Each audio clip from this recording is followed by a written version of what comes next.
నమస్కారం, నా పేరు తేజస్విని. బీసీఎన్ న్యూస్ కి స్వాగతం. ముందుగా ముఖ్యాంశాలు. చెత్తరహిత భారతదేశ నిర్మాణానికి ప్రతి ఒక్కరూ భాగస్వాములు కావాలి. ప్రజలకు పిలుపునిచ్చిన కేంద్ర సహాయ మంత్రి భూపతిరాజు శ్రీనివాస్ వర్మ.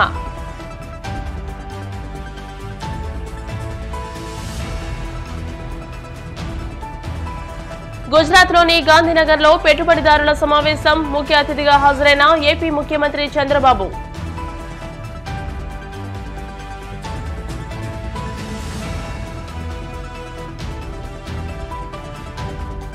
ఉండవల్లిలోని చంద్రబాబు నివాసంలో లోకేష్ ప్రజా దర్బార్. ప్రజల నుంచి వస్తున్న విశేష స్పందన.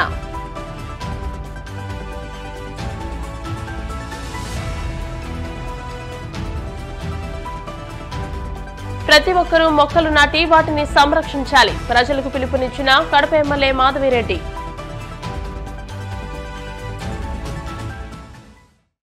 చెత్తరహిత భారతదేశ నిర్మాణానికి ప్రతి ఒక్కరూ భాగస్వాములు కావాలని కేంద్ర ఉక్కు భారీ పరిశ్రమల శాఖల సహాయ మంత్రి భూపతిరాజు శ్రీనివాస్ వర్మ పేర్కొన్నారు.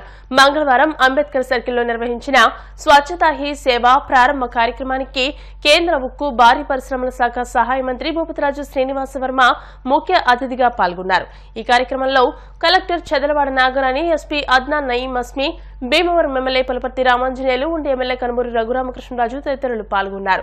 తొలుత వివిధ పాఠశాలలు, కళాశాలల విద్యార్థులతో ఏర్పాటు చేసిన మానవహారంలో పాల్గొని ప్రతిజ్ఞ చేశారు. అనంతరం అంబేద్కర్ సర్కిల్ వద్ద రైల్వే అండర్ పాస్ పక్క రోడ్డులో చీపుర్లు చేతబట్టి చెత్తను శుభ్రం చేశారు. ఈ కార్యక్రమం సందర్భంగా భూపతిరాజు శ్రీనివాస్ వర్మ మాట్లాడుతూ ప్రధాని మోదీ పుట్టినరోజును పురస్కరించుకుని స్వచ్ఛతా హీ సేవ పేరిట కార్యక్రమాలను చేపట్టినట్టు తెలియజేశారు. చెత్తరహిత భారతదేశం కోసం చేపట్టిన ఈ కార్యక్రమంలో ప్రతి ఒక్కరూ భాగస్వాములు కావాలన్నారు. ప్రజల భాగస్వామ్యం లేనిదే ఏ ఒక్క కార్యక్రమం కూడా విజయవంతం కాదని, ఈ మేరకు చేపట్టిన స్వచ్ఛతా హీ సేవ కార్యక్రమాన్ని జయప్రదం చేయాలని పిలుపునిచ్చారు. భీమవరం ఎమ్మెల్యే పులపర్తి రామాంజనేయులు, ఉండి ఎమ్మెల్యే రఘురామకృష్ణరాజులు మాట్లాడుతూ పరిశుభ్రత, పచ్చదనంతోనే దేశం ప్రగతిని సాధిస్తుందని అన్నారు. ప్రజల్లో విస్తృతంగా అవగాహన కల్పించి చైతన్యం తీసుకురావాలని అన్నారు.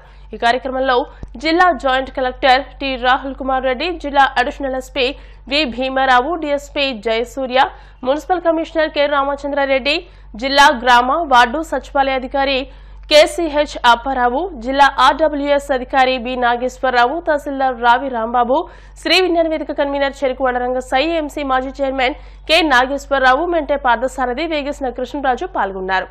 స్వచ్ఛతా హీ సేవ పేరుతో ఏదైతే ప్రధానమంత్రిగా 2014లో నరేంద్ర మోడీ గారి బాధ్యతలు స్వీకరించాక స్వచ్ఛ భారత్ అనేటువంటి కార్యక్రమాన్ని పెద్ద ఎత్తున ఈ దేశంలో చేపట్టడం జరిగింది. ఏదైతే ప్రధానమంత్రి నరేంద్ర మోడీ గారి పుట్టినరోజు అయినటువంటి సెప్టెంబర్ 17 అయితే ఉందో దాన్ని స్వచ్ఛతా సేవా కార్యక్రమంగా కేంద్ర రాష్ట్ర ప్రభుత్వాలు తీసుకున్నటువంటి సంగతి మనందరికీ కూడా తెలుసు. ఏదైతే ప్రజల్లో చైతన్యం కల్పించేందుకు పరిసరాలు పరిశుభ్రంగా ఉంచాలి అనేటువంటి ఆలోచన ప్రభుత్వాలు, స్థానిక సంస్థలు చేయడంతో పాటు ఏదైతే ప్రజల భాగస్వామ్యం ఉండాలి, స్వచ్ఛత కార్యక్రమంలో ప్రజలను ఇందులో భాగస్వాములు చేయాలనేటువంటి ఆలోచనతో నరేంద్ర మోడీ గారి కార్యక్రమాన్ని చేపట్టడం జరిగింది. దీనికి దేశవ్యాప్తంగా పెద్ద ఎత్తున ప్రజల నుండి స్పందన వచ్చినటువంటి విషయం మనందరికీ కూడా తెలుసు. ముఖ్యంగా క్లీన్లీనెస్, చెత్త లేకపోవడం, పరిశుభ్రంగా ఉండడమే ఆరోగ్యము, మనకి డెవలప్మెంట్కి సూచిక. ప్రతి ఒక్కళ్ళు కూడా చెత్త షాపుల ముందు కానీ వీధుల్లో కానీ ఎక్కడ పడితే అక్కడ పాడేయకుండా శుభ్రతను మెయింటైన్ చేయాలి అనేది ఒక కాన్సెప్ట్ని విరివిగా ప్రజల్లోకి తీసుకెళ్లాలని ఒక ఉద్దేశంతో ఈ కార్యక్రమాన్ని మనం అక్టోబర్ 2 వరకు చేసుకుంటున్నాము.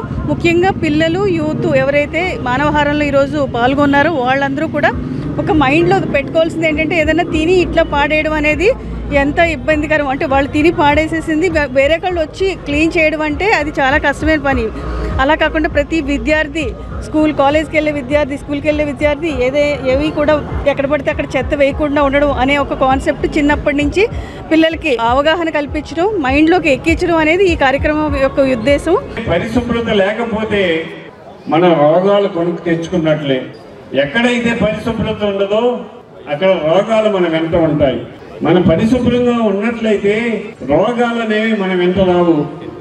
పరిశుభ్రత, పచ్చదనం వలన మన రాష్ట్రం, మన దేశం అభివృద్ధి చెందుతుంది.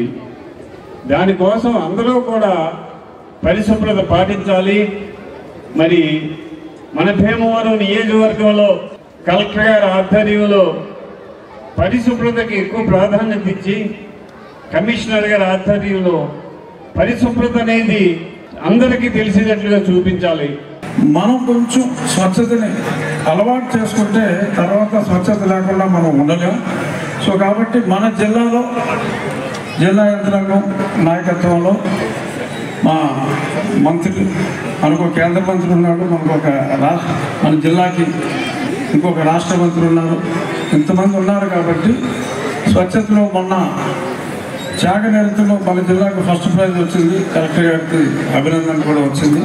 స్వచ్ఛతలో కూడా మన జిల్లాయే ఫస్ట్ ఉండాలని, దానికి మీ అందరి సహకారం ఉండాలని మనస్ఫూర్తిగా కోరుకుంటున్నాను.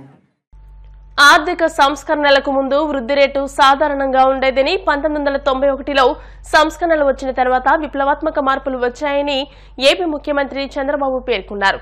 గుజరాత్ రాష్ట్రం గాంధీనగర్లో నిర్వహించిన రెన్యూవబుల్ ఎనర్జీ ఇన్వెస్టర్స్ మీట్ లో ఆయన పాల్గొని మాట్లాడారు. ప్రతి 4 ఐటీ నిపుణుల్లో ఒకరు భారతదేశానికి చెందినవారే ఉన్నారని అన్నారు. గతంలో విద్యుత్ కోతలు తీవ్రంగా ఉండేవని, ఇప్పుడు గణనీయమైన సంస్కరణలు తీసుకొచ్చామని అన్నారు. తమ రాష్ట్రంలో ఉత్తమ పారిశ్రామిక విధానాలను అమలు చేస్తున్నామని, తద్వారా ఏపీకి పలు ప్రాజెక్టులు సాధించినట్టు గుర్తు చేశారు. It is a game changer for India in future. Exactly 25 years back, I used to promote information technology. That was the first mover advantage for India. Even now, according to me, now things are happening. In future, all states, those who are all well aware the future, they are already participating in this mission. Honorable Prime Minister has given excellent vision. Not only vision, and also clear-cut target 2030, thereby policies how to support. We are all in agreement with him. It is not difficult to achieve his target.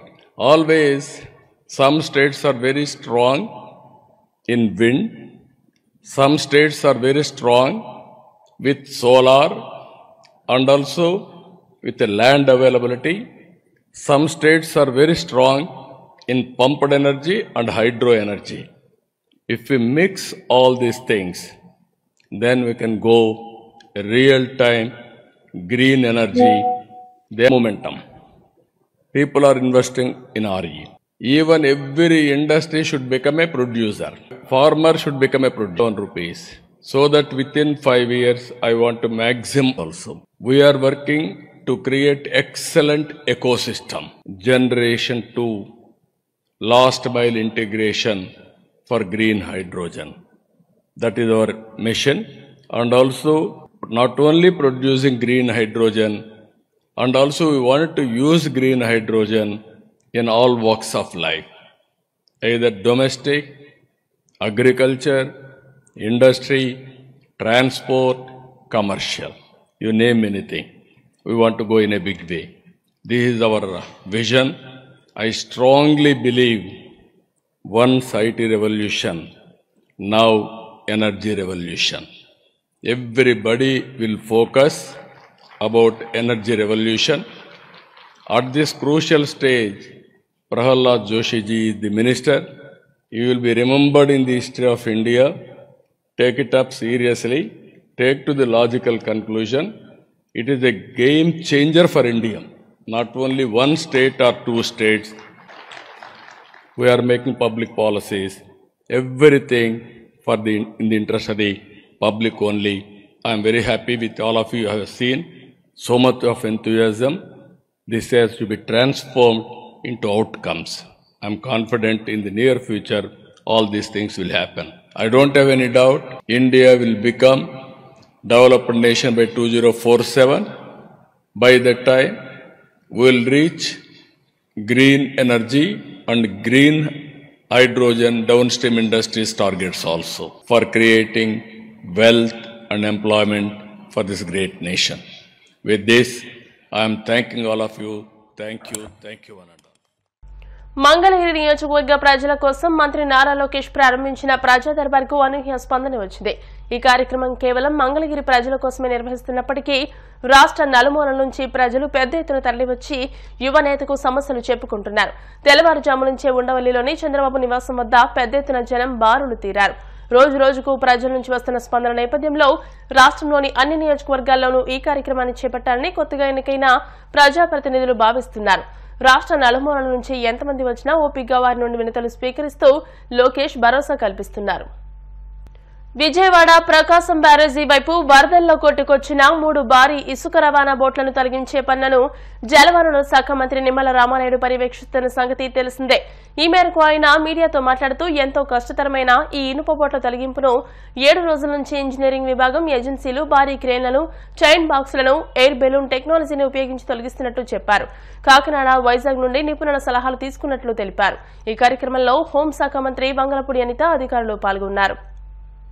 ఏదైతే మొన్న వరదలు ఏదైతే చుట్టుముట్టినటువంటి పరిస్థితిలో మరి యొక్క అర్ధరాత్రి ఏదైతే 5 బోట్లు ఏదైతే ప్రకాశం బ్యారేజీని ఢీకొన్నటువంటి సందర్భంలో ఆ యొక్క బోట్స్ని తొలగించేటువంటి ప్రక్రియను గత వారం రోజుల నుంచి కూడా రాత్రి పగలు కూడా ఇటు ఇంజనీర్స్ కానీ అటు ఏజెన్సీ కానీ అందరూ కూడా సమిష్టిగా కృషి చేస్తున్నప్పటికీ కూడా ఏదో ఒక అంతరాయం అనేది కలుగుతున్నటువంటి పరిస్థితిని స్వయంగా మీరు కూడా చూస్తూ ఉన్నారు. పర్టికులర్గా ఏదైతే ఒక్కొక్కటి కూడా వాళ్ళు అక్కడ ఉండేటువంటి పరిస్థితుల్ని దృష్టిలో పెట్టుకుని పనులు చేస్తూ ఉన్నారు. మొదట్లో మీరందరూ కూడా చూశారు, ఏదైతే మరి 14 టన్స్ ఉన్నటువంటి క్రేన్స్ను ఒక 2 పెట్టుకుని ఒక 10 టన్నులు ఉన్నటువంటి చైన్ బాక్సులు పెట్టుకుని మొదటి రోజు బ్రిడ్జి పై నుంచి తీయడానికి ప్రయత్నం చేస్తే ఏదైతే బోట్స్ కెపాసిటీ ఎక్కువ ఉండడంతో మళ్ళీ సెకండ్ డే మళ్ళీ 50 టన్నుల కెపాసిటీ ఉన్నటువంటి క్రేన్స్ని మళ్ళీ ప్రత్యేకంగా తెచ్చుకుని వాటితో కూడా ప్రయత్నం చేసిన సఫలీకృతం కానిటువంటి పరిస్థితుల్లో మరి ఏదైతే పర్టికులర్గా వేవ్స్ ఈ ప్రాంతంలో ఎక్కువ వేవ్స్ ఉండడం, లోపల ఒక 1 అవర్ 2 అవర్స్ మించి డ్రైవర్స్ కూడా ఉండేటువంటి పరిస్థితి ఆ బ్యారేజ్ దగ్గర వేవ్స్ అయ్యి ఉండడం వల్ల వాళ్ళు కూడా సాధ్యం కాని పరిస్థితులు, అది కూడా డిలే అవుతూ ఉండడం. నిన్ననే మళ్ళీ ఈ వాటర్ పుల్లింగ్ చేసి దాని ద్వారా పైకి కొద్దిగా వాటర్లో లిఫ్ట్ చేయాలని ఆలోచనతో నిన్న పనిచేశారు. దానివల్ల ఒక 2 feet పైకి లేచినటువంటి పరిస్థితి, ఇంకా ఒక 1 feet పైకి లేస్తే అప్పుడు ఫ్రంట్కి రావడానికి అవకాశం ఉంటుందని అంటూ ఉన్నారు. అంచేత ఏదైతే ఇప్పుడు మళ్ళీ ఆ ప్రయత్నం కూడా చేసి ఈరోజు ఏదైనా ఒక బోట్ని తీసుకురావడం అనేది కొంచెం సక్సెస్ అవుతే మిగిలిన 2 బోట్లు కూడా తీసుకురావడానికి వీలు పడుతుందని ఆ దిశలో మరి పనులు చేస్తున్నటువంటి పరిస్థితి. ఇప్పుడే డిజాస్టర్ మేనేజ్మెంట్కి సంబంధించి మినిస్టర్ గారు కూడా మరి అనితి గారు కూడా రోజు కూడా ఇక్కడ కూడా జరుగుతున్న పనులను పర్యవేక్షిస్తూ ఈరోజు కూడా స్వయంగా వచ్చి డిపార్ట్మెంట్ నుంచి కూడా ఇంకా ఏ రకంగా మనం సహాయ సహకారాలు కావాలనేది పూర్తిగా అందరం కూడా ఇరిగేషన్ కానీ డిజాస్టర్ మేనేజ్మెంట్ కానీ అదేవిధంగా సీఎం గారు కానీ అదేవిధంగా లోకేష్ గారు అందరూ కూడా ఏజెన్సీకి పూర్తిగా వాళ్ళకి స్వేచ్ఛనిచ్చి వాళ్ళు ఎట్లా అయితే డిజైన్ చేసుకుని ఎట్లా ఎంత తొందరగా తీసుకురాగలితే అంత ఎర్లీగా చేయమని చెప్పడం జరుగుతుంది.